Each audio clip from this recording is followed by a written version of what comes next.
प्यारे विद्यार्थियों, सभी चाहते हैं कि बोर्ड परीक्षा में उनके अच्छे मार्क्स आएं ताकि एडमिशन लेते समय और कहीं भी अगर भर्ती में शामिल हो रहे हैं तो मार्क्स की कमी के कारण उन्हें कोई दिक्कत नहीं आए।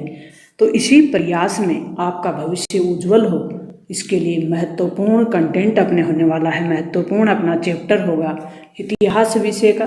क्लास 12th होगी, बंधुत्व, जाति और वर्ग, ये अपना टॉपिक रहेगा।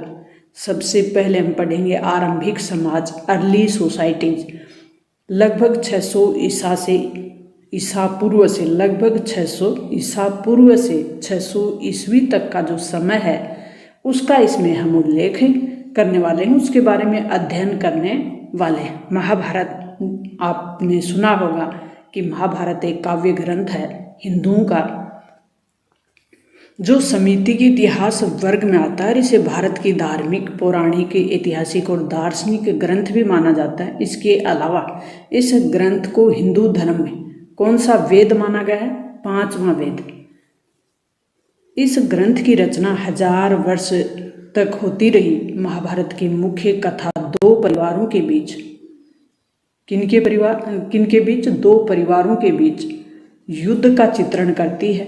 ये छोटे छोटे कॉन्सेप्ट हैं, छोटे छोटे जो फैक्ट हैं, ये आपसे छोटे जो आपके प्रश्न आएंगे अति लघुतरात्मक, उनमें पूछे जाएंगे। इस कथन के कुछ भाग विभिन्न सामाजिक समुदायों के आचार व्यवहार के मापदंड तय करते हैं। और इससे क्या तय करते हैं?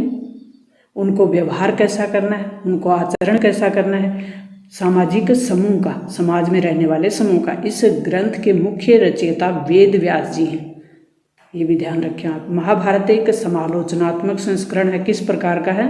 समालोचनात्मक। तो ये समालोचनात्मक क्यों माना गया है इस ग्रंथ को?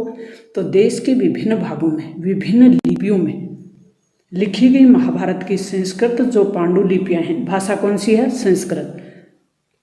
बिल्कुल याद रखें आप, संस्कृत भाषा पांडुलिपियों में इकट्ठा किया गया है। इस परियोजना पे कार्य करने वाले विद्यालयों में सभी पांडुलिपियों में पाए जाने वाले लोगों की तुलना करने का तरीका ढूंढ निकाला और इन सभी पांडुलिपियों का प्रकाशन 13,000 पृष्ठों में फैले अनेक खंडों में किया गया है। तो इस संस्करण को तैयार करने में लगभग कितने वर्ष लग गए? 47 वर्ष लग गए। और इसीलिए महाभारत को एक समालोचनात्मक संस्करण माना गया है। मातृवंशिका क्या होता है? मातृवंशिका क्या होता है? मातृवंशिका से अभिप्राय है कि उस परंपरा से जो माँ से जुड़ी हो, यानी उस परिवार की जो वंश है वो माँ से चलता हो, उसे कहते हैं मातृवंशिका। पितृवंशिका क्या है? हमारा समाज पुरुष प्रधान समाज है, तो आप जानते हैं पितृवंश क्या होता है? तो पितृवंशिका होता है पिता से चलने वाली परंपरा। जैसे पहले पिता, फिर उसका पुत्र, फिर उसका पौत्र, फिर परपुत्र, ये जो पीढ़ी है, पीढ़ी दर चलता है, उसे कहते हैं पितृवंशिका, यानी पिता से चलने वाला वंश। विवाह के प्रकार, कितने प्रकार के विवाह बताए गए हैं, तो आप बिल्कुल ध्यान रखें कि इसमें कितने प्रकार के विवाहों का उल्लेख हुआ है। एक बताया गया है अंतर विवाह। इस विवाह में व्यवहारिक संबंध हैं वो समूह के मध्य, एक ही गोत्र में, एक ही कुल में या एक ही जाति के अंदर, फिर एक ही स्थान पर बसने वाले लोगों के बीच हो, एक ही स्थान पर बसने वाले लोगों के बीच हो, तो उसे कहते हैं अंतर विवाह। बहिर्विवाह किसको कहते हैं? जो गोत्र से बाहर विवाह करने की जो पद्धति होती है उसे कहते हैं बहिर्विवाह। बहुपत्नी प्रथा कौन सी होगी? जिसमें पुरुष एक से अधिक पत्नियां रखता हो। बहु मतलब पहले ये जो प्रथाएं थी, परंपराएं थी, जिसका उल्लेख हुआ है उस समय के समाज में, उसकी बात हो रही है। बहुपत्नी प्रथा थी। बहुपति प्रथा, जिसमें एक स्त्री के अलावा पति एक से अधिक पत्नियां रखे, तो उस पद्धति को कहा गया। विवाह के बाद स्त्रियों को पिता के स्थान पे पति के गोत्र को माना जाता था। एक ही गोत्र के सदस्य आपस में विवाह संबंध नहीं रख सकते थे। धर्मसूत्र और धर्म शास्त्रों में वर्णित वर्ग होते थे। ब्राह्मणों का कार्य क्या होता था? तो ब्राह्मणों का कार्य होता था वेदों की शिक्षा देना लोगों को, वेदों की शिक्षा देना और यज्ञ करवाना। क्या करवाना? यज्ञ करवाना, दान लेना। ये 3 काम ब्राह्मणों के होते थे। कौन कौन से? वैदिक शिक्षा देना, यज्ञ करवाना और दान लेना। क्षत्रिय कौन होते थे? तो क्षत्रियों का काम होता था युद्ध करना, लोगों को सुरक्षा प्रदान करना, न्याय करना, वेद पढ़ाना। वेद पढ़ना, पढ़ाना नहीं, पढ़ाना तो हो गया ब्राह्मणों का, पढ़ना क्षत्रियों का। न्याय करना भी, सुरक्षा देना भी, और दान दक्षिणा देना भी क्षत्रियों का ही काम था। वैश्य का काम दोनों जो ऊपर के वर्ग हैं उनकी सेवा करना, यानी जैसे उत्पादन संबंधी कार्य करना, जैसे कृषि, पशुपालन और व्यापार संबंधी कार्य। शूद्र कौन होते थे? तो शूद्रों का मात्र एक ही जीविका थी, यानी काम था तीनों वर्गों की सेवा करना। ब्राह्मणों ने वर्ण व्यवस्था के नियम पालन करवाने की एक नीति बना रखी थी। कौन सी नीति बना रखी थी? वो थी, ब्राह्मणों के द्वारा ये बताया गया कि वर्ण व्यवस्था की उत्पत्ति एक दैवीय व्यवस्था है। दैवीय व्यवस्था मतलब देवताओं की बनाई हुई व्यवस्था, भगवान की बनाई हुई व्यवस्था है। ब्राह्मणों ने ये समाज में बताने का प्रयास किया। उनके अलावा, यानी इसके अलावा उन्होंने शासकों को ये उपदेश दिया कि भाई इस व्यवस्था के जो नियम हैं अपने राज्य में लोगों से अनुसरण करवाएं। उन्होंने लोगों को ये विश्वास दिलाया कि उनकी प्रतिष्ठा जन्म पे आधारित है। किस पे आधारित है? जन्म पे। जो जिस कुल में जन्म लेगा वो ब्राह्मण वर्ण में, वर्ग में जन्म लेगा तो ब्राह्मण होगा, क्षत्रिय मिलेगा तो क्षत्रिय होगा। ये साबित करने का प्रयास किया। क्षत्रिय कौन होते हैं? शक राजा रुद्रदामन और गोमती पुत्र सातकर्णी, ये क्षत्रिय शासक थे। शक राजा रुद्रदामन, जिसका नाम आपने सुना होगा इतिहास में, गोमती पुत्र सातकर्णी का भी नाम सुना होगा, जो माता के वंश से चलने वाले, माता के वंश से जिनका नाम पड़ा हुआ है गोमती पुत्र सातकर्णी। सातकर्णी राजा थे, उनकी माता का नाम था गौतमी। ययावर पशुपालक, ययावर पशु होते थे, वो पशुपालक को आसानी से बेचे हुए कृषि कार्यों के साथ साथ उनके अनुरूप ढाला जाता था। उनको यदा कदा उन लोगों को जो संस्कृत भाषा थे उन्हें मलेच्छ कहकर उनको हीन दृष्टि से देखा जाता था। चांडाल कौन होते थे उस समय? तो चांडाल शवों का अंतिम संस्कार करने और मृतक पशुओं को छूने वालों को चांडाल कहा जाता था। जो लोग व्यक्ति मर गया तो उसका अंतिम संस्कार करते थे, और जो पशु मर गए तो उनको बाहर, गांव से बाहर एक एरिया में ले जाकर उनको डालते थे, यानी उनको छूते थे, तो उनको चांडाल कहा जाता था। मनुस्मृति में वर्णित चांडाल के कर्तव्य बताए गए हैं कि चांडाल को क्या करना चाहिए? गांव से बाहर रहना चाहिए, यानी बाहर रहना पड़ता था उनको।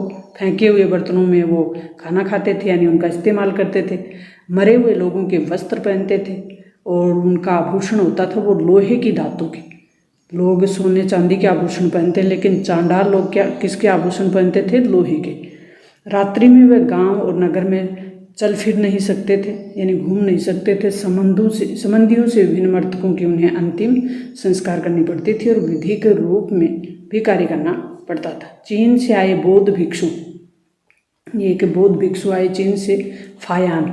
उनका कहना था कि चांडालों को सड़क पे चलते हुए करताल बजाकर अपने होने की सूचना देनी पड़ती थी, ताकि लोगों को पता चल जाए, जिससे जन उन्हें देखने के दोष से बच जाएं। अगर लोग वो करताल नहीं बजाते तो लोग उनको देख लेते, और देख लेते तो लोगों को ये माना जाता था कि लोगों को अब दोष लग गया है, उन्होंने चांडालों को देख लिया। एक और चीनी यात्री आए, हेनसांग। हेनसांग का नाम भी सुना होगा आपने। हेनसांग कहते हैं कि अधिक और सफाई करने वालों को नगर से बाहर रहना पड़ता था। मनुस्मृति के अनुसार पैतृक जायदाद पे किसका हक होता था? मनुस्मृति में क्या कहा गया है? पैतृक यानी पिता की जो जायदाद होगी, उत्तराधिकार की जो जायदाद होगी, उसके बारे में क्या कहा गया है कि जायदाद का माता पिता की मृत्यु के बाद सभी पुत्रों में समान रूप से बांट देना चाहिए, किंतु बड़ा पुत्र है वो विशेष भाग का अधिकारी होगा। स्त्रियां इस पैतृक संसाधन में हिस्सेदारी की मांग नहीं कर सकती, क्योंकि महिलाओं का कोई अधिकार नहीं होता था। किंतु विवाह के समय मिले जो उपहार होते थे महिला को, आज के समय उसको दहेज प्रथा बोलते हैं, तो उन उपहारों पर स्त्रियों का स्वामित्व माना जाता था, और इसे स्त्री धन की संज्ञा दी जाती थी। इस संपत्ति को यानी संतान संबंधी विरासत में हासिल कर सकते थे, उन पर पति का कोई अधिकार नहीं होता था। महाभारत के मूल कथा के रचयिता कौन है? भाट सारथी। उन्होंने सुत्त कहा जाता था। सूत के कार्य कौन से होते थे? तो सूत के कार्य होते थे क्षत्रिय योद्धाओं के साथ युद्ध क्षेत्र में जाते थे, उनकी विजय पर उपलब्धियों के बारे में कविताएं वो लिखते थे। आरंभिक समाज की सामाजिक स्थिति कैसी थी? उनकी सामाजिक स्थिति इस बात पर निर्भर करती थी कि आर्थिक संसाधन पे उनका कितना नियंत्रण है। समाज में उसी व्यक्ति की स्थिति मजबूत होती थी जिसके जो आर्थिक संसाधन है उन पे नियंत्रण जितना अधिक होता था उसकी उतनी ही आर्थिक स्थिति, सामाजिक स्थिति अच्छी मानी जाती थी। Social status. आख्यान में महाभारत की कहानियों का संग्रह किया गया है। उपदेशात्मक, जबकि उपदेशात्मक में सामाजिक आचार विचार के मानदंडों का चित्रण किया गया है। फिर महाभारत की सबसे बड़ी चुनौतीपूर्ण उपकथा कौन सी थी? जिसमें द्रौपदी का पांडवों से विवाह होता है और वो बहुपति विवाह का एक उदाहरण उस समय प्रस्तुत किया जाता है। महाभारत की कथा का ये अभिन्न अंग है। महाभारत एक गतिशील ग्रंथ है, तो महाभारत का विकास संस्कृत के पाठ के साथ ही, महाभारत किस भाषा में लिखा गया है? संस्कृत में। तो संस्कृत पाठ के साथ समाप्त नहीं हुआ, बल्कि शताब्दियों से इस महाकाव्य के अनेक पाठांतर अलग अलग भाषाओं में लिखे गए। ये उस संवाद को दर्शाते हैं जो अन्य लोगों और समुदायों के बीच कायम हुए। अनेक कहानियाँ जिसका उद्भव एक क्षेत्र विशेष में हुआ और जिसका खास लोगों के बीच प्रसार भी हुआ, वे सब इस महाकाव्य में समाहित कर ली गई और इस महाकाव्य के मुख्य कथा की अनेक पुनर्व्याख्याएं की गई। इनके प्रसंगों को मूर्तिकला और चित्रकला में भी दर्शाया गया। इस महाकाव्य ने नाटकों और नृत्य कला के लिए भी विषय वस्तु प्रदान की। भारत के पुरातत्ववेत्ता जिन्होंने पुरानी वस्तुओं के आधार पर रिसर्च किया और उसके आधार पर उन्होंने उस समय की व्याख्या की, उस समय के सबूत और स्रोत बताए। बीबी लाल ने मेरठ जिले के हस्तिनापुर गांव में उत्खनन किया। यहाँ के 5 स्तरों के साक्ष्य मिले, जिसमें वे एक दूसरे और तीसरे स्तर हमारे विश्लेषण के लिए महत्वपूर्ण क्यों था।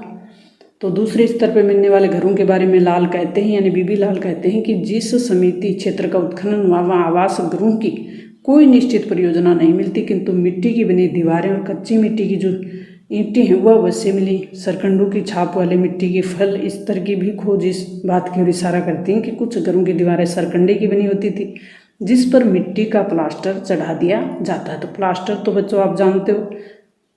तीसरे स्तर के लिए लाल कहते हैं कि तृतीयक जो काल है उसके घरों में कच्ची और कुछ पक्की ईंटों के बने हुए थे। इसमें घर थे वो ईंटों के नाले गंदे पानी की निकासी के लिए इस्तेमाल किए जाते थे और वल्ले कूप का इस्तेमाल कुआं और मल की निकासी के लिए गर्त दोनों ही रूपों में किया जाता था। तो प्यारे विद्यार्थियों, मुझे उम्मीद है कि ये कंटेंट आपके मार्क्स इम्प्रूवमेंट में ज़रूर मददगार साबित होगा। मिलते हैं नेक्स्ट चैप्टर के साथ। तब तक आप चैनल पे नए हैं, बिगनर्स हैं, तो चैनल को सब्सक्राइब कर लें। इससे पहले टॉपिक डाले हुए हैं, हर दिन एक टॉपिक डाला जा रहा है, पॉलिटिकल के भी डाले हुए हैं। Thanks, all the best.